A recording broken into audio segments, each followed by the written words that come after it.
Yeah, mad, right? The children sit like you are now, and the teacher will walk into the classroom because there's no questions, there's no interaction.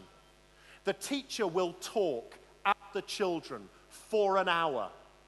And when the teacher walks into the room, the children stand and they bow to their teacher. And they say, "Dear teacher, thank you so much for coming to teach us this morning. We hope we do you proud. Listen carefully and remember your wisdom." And then the teacher talks at them for an hour.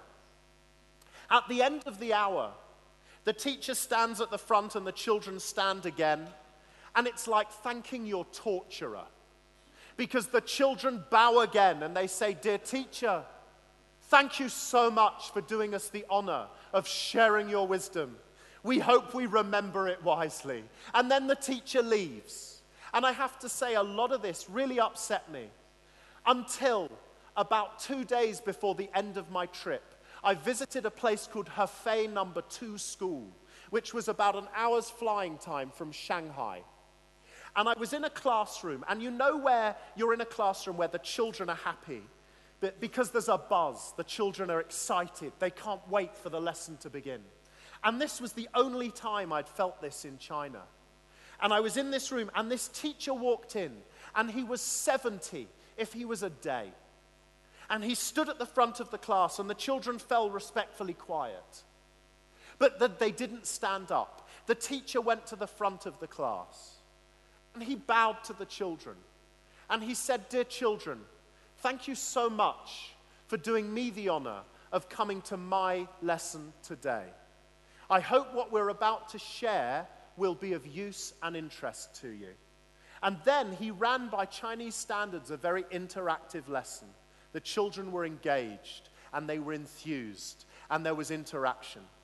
And at the end of the lesson, he did the same thing. He stood at the front of the class, and he bowed to the children.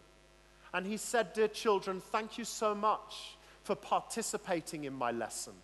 I hope what we've shared will be of interest to you and use." Now, you can imagine, in China, this is quite a dangerous thing to do, to be a maverick, to not live by the rules as a teacher is quite dangerous. So I was really interested in what his motivation was. And at the end of the lesson, by the way, as the children left, he went to the door and he shook the hands of every child as they left and said, "Thank you for coming to my lesson." So afterwards, through a translator, I said to him, Can you explain to me why you do what you do? Why is it worth the risk? Can you hear me? I can shout. Hello? Ah. Hello? You hear me? I'll shout. Is that okay? Thank you. Now I feel, hello? Hello. That's better. Okay. Ooh.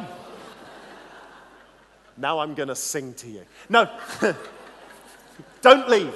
So, the end of my final story, honestly. So I said to this man through a translator, I said, "Why is it you do that? Why do you work the way you work?" And he said this to me, and it's the most profound thing any teacher has ever said to me. And it's my final thought for you in celebration of who you are and what you do. He said, "Richard, every day I look at a sea of faces in my classroom. And I think to myself, mine is the greatest privilege on earth.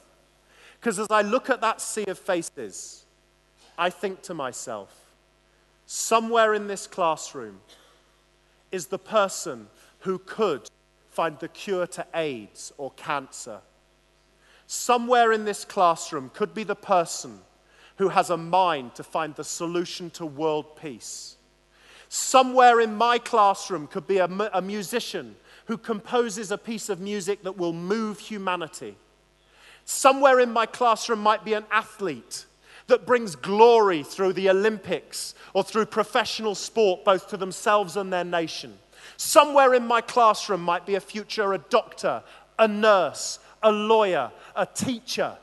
He said, the thing is, I don't know which of those people is which in that sea of faces. But what I know is the greatest privilege on earth that I have is that if I make sure that the education I offer those young people is right, then hopefully those young people will find their talent and they'll grow to find the solution to world peace and the cure to cancer. And he said, is there any greater privilege on earth than having that opportunity to find the shapers of the future? Ladies and gentlemen, it's what you do. It's what we need to do more of. It's what we need to be passionate about and not accept second-rate education from our politicians. Ladies and gentlemen, thank you so much for inviting me to speak to you this morning.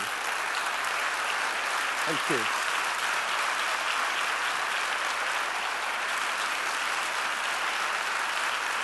Thank you.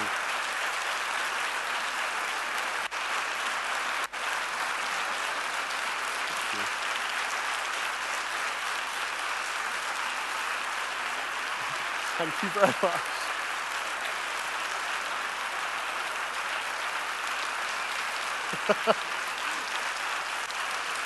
Thank you. Thank you.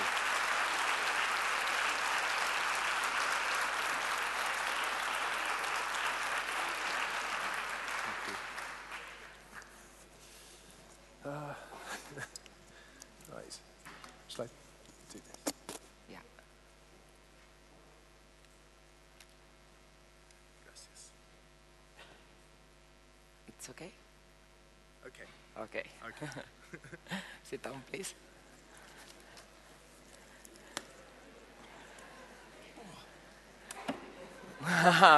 Cuidado. Señor Gerver, le ha puesto usted pasión y le han respondido. Es algo de lo que se ha hablado aquí a lo largo del día, ¿no? Nos faltan sentimientos, nos falta pasión. También se habló mucho ayer.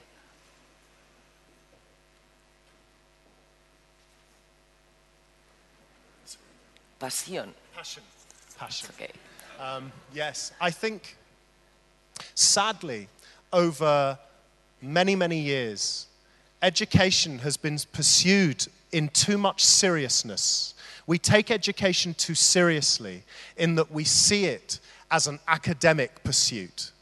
And one of the things I think that we've lacked, because of our desire to make sure children know the right things and do the right things, is somewhere in the system the passion has been lost. And I think the greatest gift we can offer our teachers and our children, as I said in my speech, is to get the passion back. The world often lacks passion, doesn't it? There are issues around passion and community and friendship and the really important things in life that actually, to an extent, we've seen drift away from the world we live in. And one of the things we have to do, I believe, is reconnect to that passion so that our children grow up eloquent, with a heart, with belief, with soul. Because many of them do care, don't they? They care about the world. They care about the environment. They care about these things. And our job is, as educators, I think, is to model that passion for them. Tienen ustedes, se lo dijeron ayer también, preguntas, pueden hacer preguntas a través de los móviles, nos están llegando preguntas a través de internet, de Twitter, y voy recogiendo algunas para hacérselas al señor Gerver. ¿Cómo cree que deben ser los libros? What do I think books should be like? Yeah. It's an interesting question, isn't it? What should books be like? First of all, one of the things I think we have to remember is that books, in essence, are a form of communication, a form of information, a form of entertainment. What we mustn't do, I think, is hold